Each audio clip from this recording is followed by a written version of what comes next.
If you've been on the internet for long, you know who Komal Pandey is. From her Popexo days to now building her own space as a fashion creator, stylist, and someone who genuinely lives fashion. She has been a constant reference point to many of us. From Sarojini Nagar videos to styling herself in unconventional ways, Komal has grown with the internet and so have we grown with her. And I think that's why her style feels so personal to many of us. This video is not just about her outfits, but I wanted to analyze and see what actually works for her in terms of her personal style, what we can learn from her, and what she does best.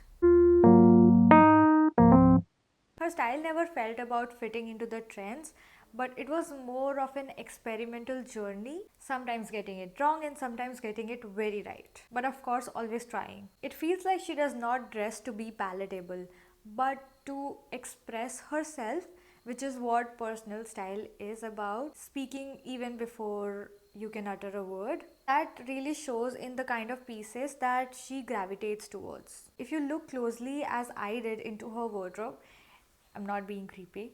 Here are some patterns that I could notice. I haven't taken any duration, but these are some of the outfits that I just found on Pinterest, found lost on the internet or her Instagram profile itself. One of the most obvious answers and the obvious patterns that we all know is her iconic bralettes.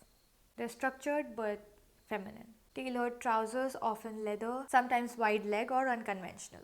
Indian attire, but of course not the usual way. Drapes with belts, blazers, pants, jeans, statement skirts, midi, maxi, mini, often paired with unexpected tops. Leather jackets and blazers layered over everything. Even ethnic outfits. But know that nothing here is random, it's all intentional. This is what I like. There's always a balance between structured and softness. One of the strongest things about Komal's style is her Indian attire game.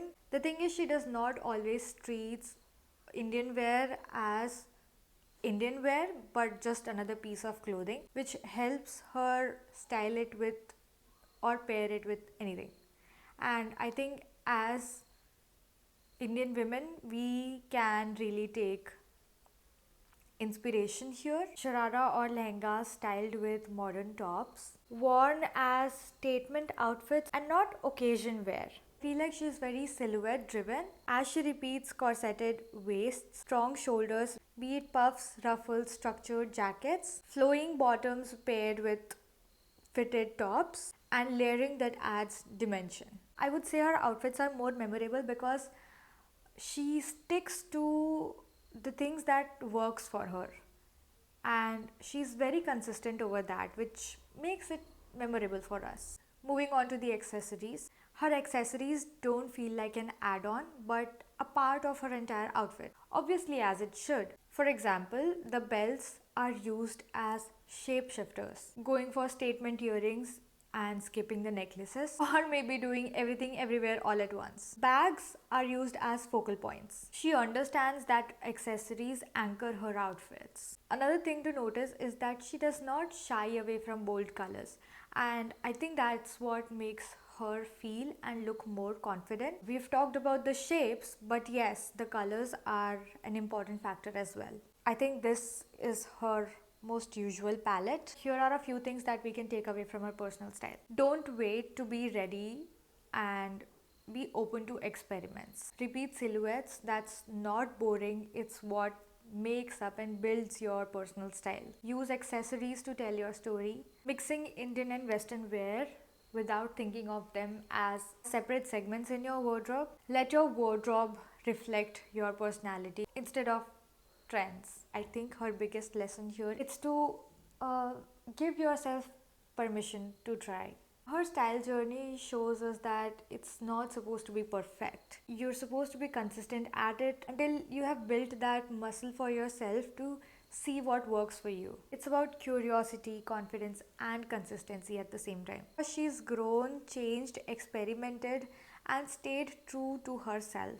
I really feel like instead of copying some influencers' outfits or outfits from the internet, we could rather go to our real wardrobe, actual wardrobes, and see what we have and how creative we can be with the same pieces. Overconsumption is already taking over the internet, and I try to stand away from it, even though it's very difficult now that I'm a grown adult and I have access to adult money.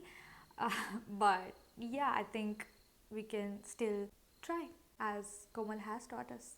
I can finally say this: don't forget to like, subscribe, comment, and share. Bye.